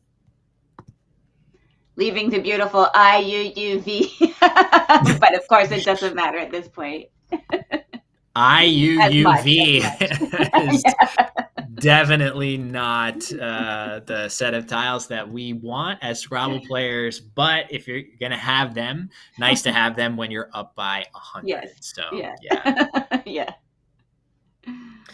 So we talked about your budding school Scrabble program, talked about your Twitch bot that you've made for all of us in the community, talked about the Ottawa Scrabble Club, talked about you being on staff, and I guess the last thing is, as we know, you're going to be playing in the Niagara Falls tournament, and as you've done recently, this is sort of a plug for those of you watching on Twitch, or if you're on YouTube, just a PSA that you're going to try streaming from some games from Niagara Falls as well, which I'm going to do my best to help out with that, as I did for your most recent tournament. I think it's fantastic to have Twitch streams where you can follow along with the streamer. So Yes.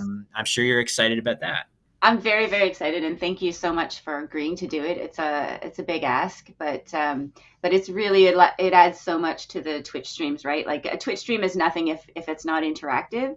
And when I'm playing in a tournament and streaming, obviously I cannot interact with the chat. So, and it's my nightmare. That's all I want to do is is talk to my peeps. So, I always want to feel like when they arrive there that somebody's there to greet them and let them know what's going on and everything and explain what's happening, and also have all the information on the screen so that they can follow along and know what's happening. And so you very, very generously provide that extra support. And so for Niagara Falls, it's a Sue Tremblay Jason Boersma tournament, probably the last one that they're going to do for Niagara Falls.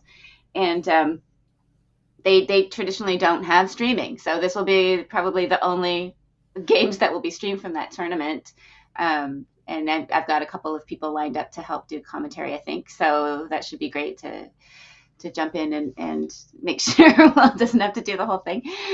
But yeah, it's such a good, I don't know, I just think it's really good to get people to see how a tournament happens and everything else. So I love the opportunity to do it, and I think it's going to be really, really fun.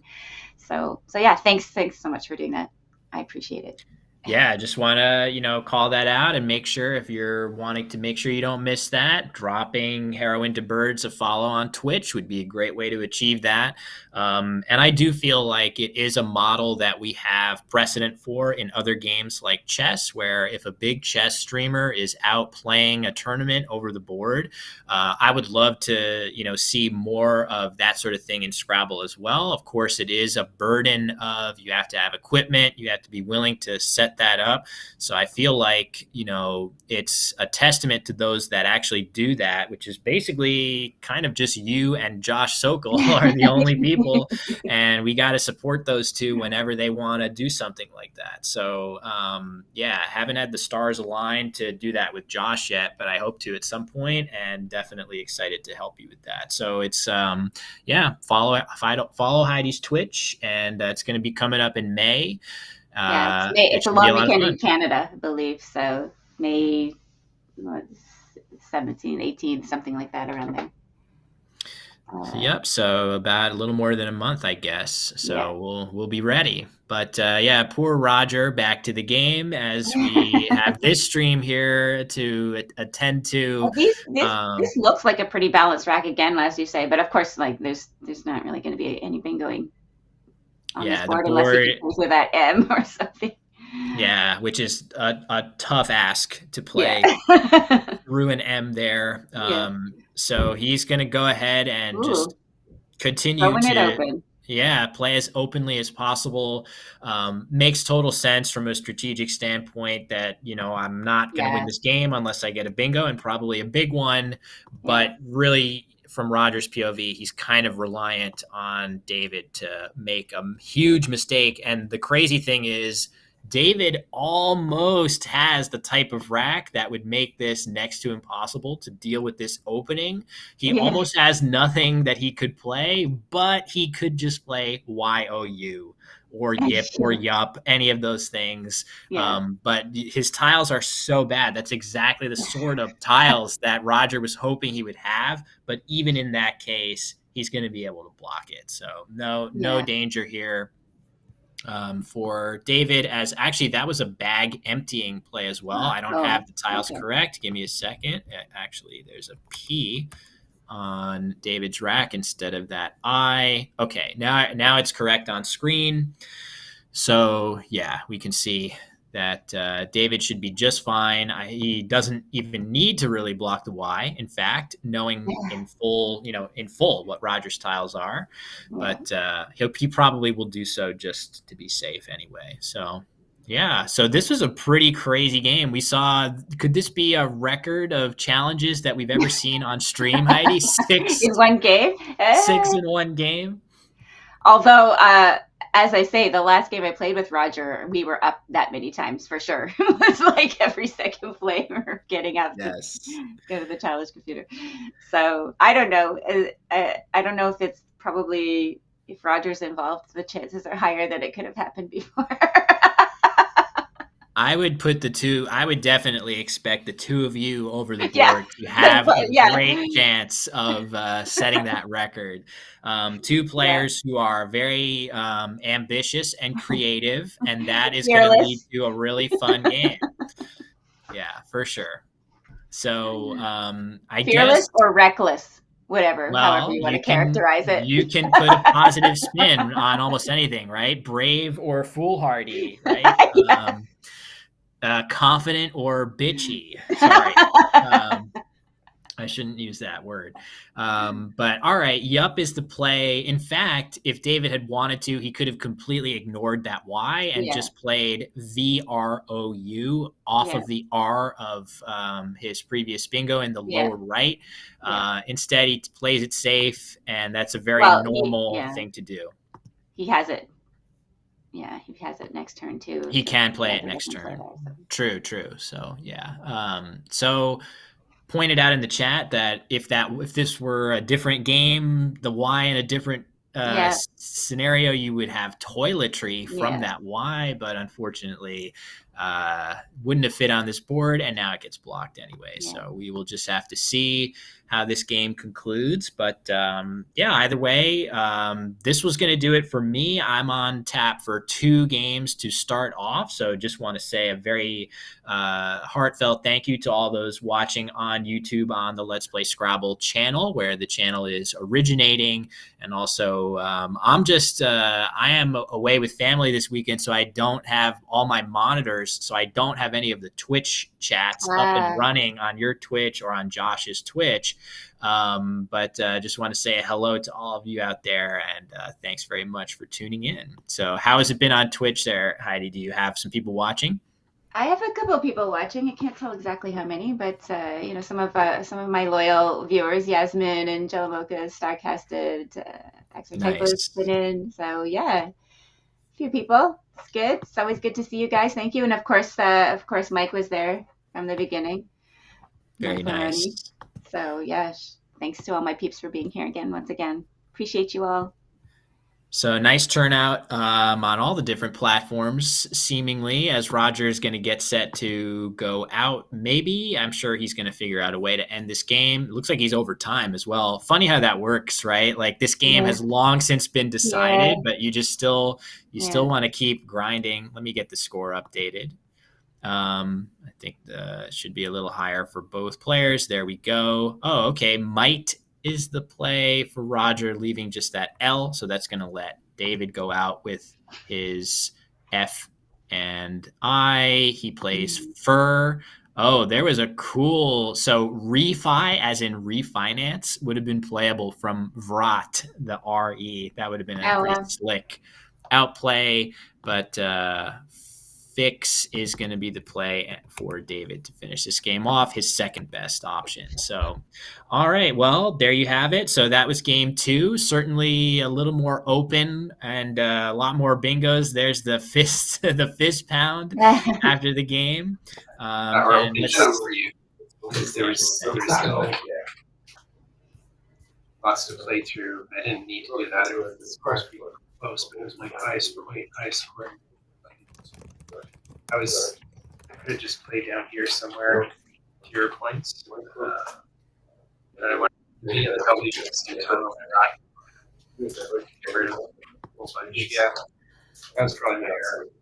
I played native. I had the last pass. So Yeah. it was like that's like I I got it. figured you're ahead at that point enough, and you're going to score it off the Zen regardless.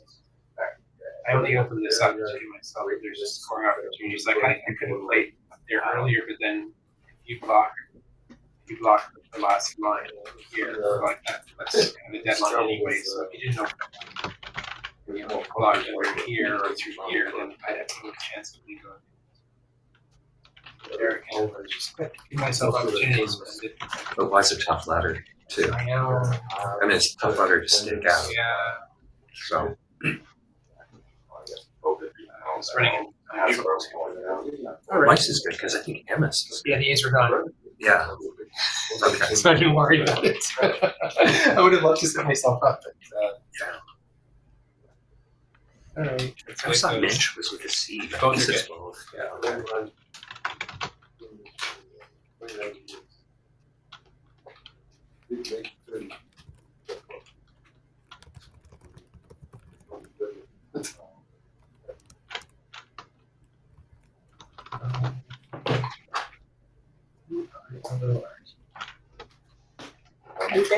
Yep, we're done. 49 3 and to 330.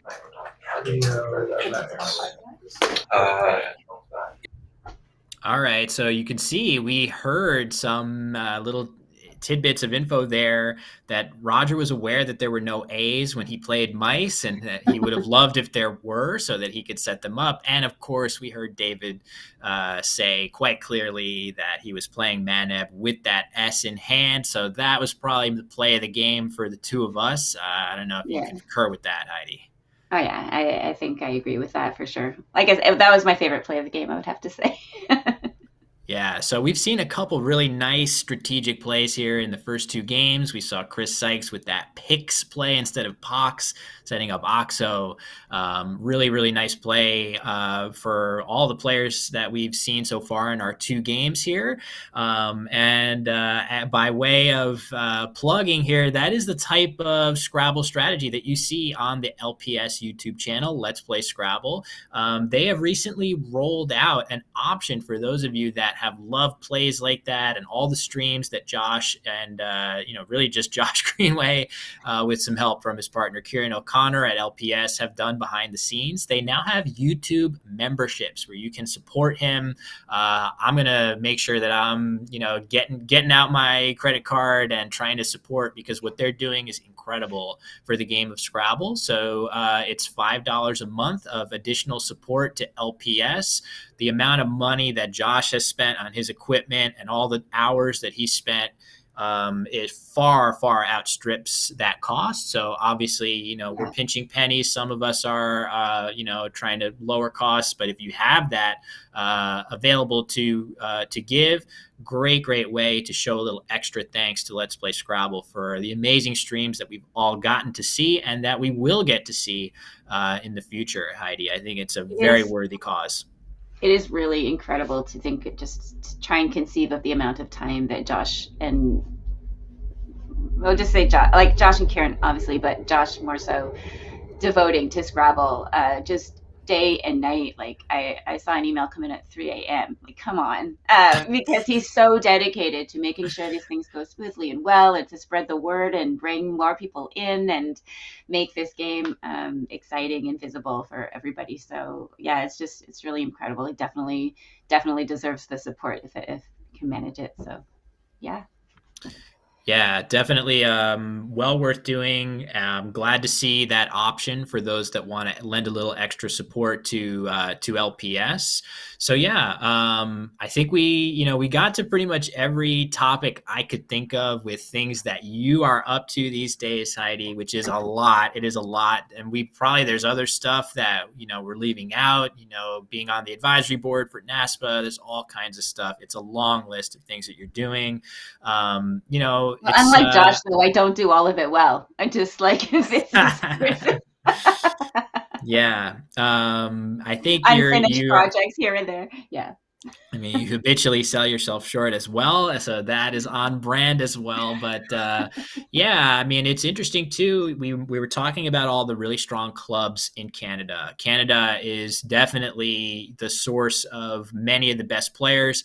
A lot of our recent champions as well at the North American Championship. So just curious. I mean, you've mentioned a couple times that it's not that cut and dried. I've sort of been hedging my bets with, I think we're going to see you at the SBC or at this or that tournament, but it's not exactly a clear cut whether it's going to be that easy for Canadians to come play with us. Is that how much is that looming on your mind?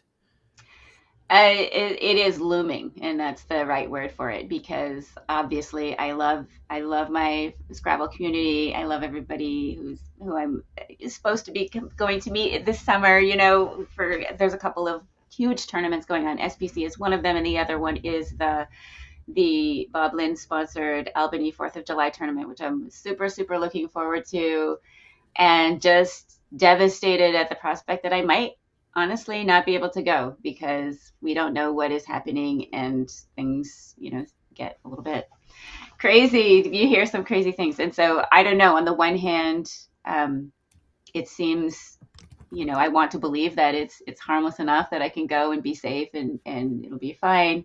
But on the other hand, I just really don't know things, and who knows, just the unpredictability is so high that it's really, really hard to make that call as to whether I can actually be there or not. But I definitely want to. And so the prospect of not being able to is really disheartening and devastating for me. I don't know how Yeah. other people. I'm sure that echoes the sentiment of a lot of Canadian players, and frankly, I can't quibble with any of it. So yeah, that's we certainly hope that it makes sense for all of our Canadian friends to make it out for the big U.S. based events later this summer. Just want to quickly shout out that after our plug, we have our first Let's Play Scrabble supporter is Jason Yay! Hazard. So Jason, very, very generous. Thank you so much. Jason. LPS, thanks you so much. I think Awesome. I don't know if he might be supporter number one. So thank you so much, Jason, for that. That's very, very generous. And I think with that, Heidi, we're going to throw it back over to Josh behind the scenes. I think that's going to do it for our stint on commentary as well. So it was a pleasure. Thank you so much for hopping in the booth. Let's head back to the venue over at Casa LPS and hear from producer Josh Greenway here. Yeah. Okay. All right. I want to welcome everybody. I can't be seen on camera, but we've got a lovely bunch of Canadian players who are all on camera here. And we thought, what better topic? Will and Heidi was covering some of this, but we wanted to talk about what Canadians' takes are on traveling to U.S. tournaments. Obviously, we're coming up. There's a lot in the news, as everybody knows. And we're coming up to some of the biggest Scrabble tournaments of the year, which are typically in the States. We have the Scrabble Players Championship. We have Word Cup. We have tournaments like mine, like July 4. And I just thought people would be interested to hear what everybody is thinking about U.S. travel. I've certainly heard from a lot of Canadians that they are not considering any U.S. travel right now, and that Scrabble just doesn't make the list, doesn't make the cut. But other people are a different way. So I wanted to throw it to the group. Maybe I'll start with a show of hands. Who's not traveling to the States for Scrabble this year, let's say? Look at that. Pretty. That is Not 100%. not 100%. That's about 3/4. Yeah, well, that's what I wanted to do. So, of some of the people who threw up their hands, we'll go one at a time. Let's hear a couple of reasons why. David, do you want to give us a reason? Just wasn't in the planning calendar. Got it. So, it wouldn't have changed one way or the other with the latest news. You weren't headed to the States anyway. I was leaning. I don't have an incentive to go to the States, but I typically don't travel for tournaments or very far. So in that regard, not much has changed. Got it. Does anyone who raised their hand, were they going to go and then they made a decision not to? Yes. Good. For very political reasons. I don't like to bring politics into Scrabble. Still love all my American friends, but the situation is what it is, and what's up? What's up? Yeah. Got it. Anybody else from that side before we flip to the other side for people who are still considering it? Any other thoughts in general? Just, I mean, look, we don't want to make it overly political, but are there particular reasons why we're not considering it, other than maybe, like David said, it wasn't necessarily on the list already? Sure. I think that given the political situation, I'm far more inclined to spend my money in Canada on Canadian things. You're here. Yeah. I also find the US to be a bit of a scary place right now, given that the rule of law seems to have been weakened considerably with all the deportations that's happening at the border. Got it. Well, and we certainly have Canadian tournaments. I mean, I don't know if we get a show of hands for anyone who's playing either Niagara Falls or Montreal coming up. Do we have? There you go, unanimous. Everybody's playing Canadian tournaments, and of course, we welcome our U.S. friends to come on up. I'm curious for the people who are still considering U.S. travel. How does that calculus work? Like, I'll kick things off. I'm going to be in the U.S. for some of those tournaments because it's running those tournaments is a big part of what I do and just part of my identity and part of how I have fun and stuff like that. So I made the decision to head down. But we did have a couple people without their hands up. How are you guys thinking about it? For me, I'm in between because I want to go because I like Scrabble, and I figure life is short, and how I consider it the last part of my life. And I'm thinking, do I want to wait 4 years not to be able to go to the States to play?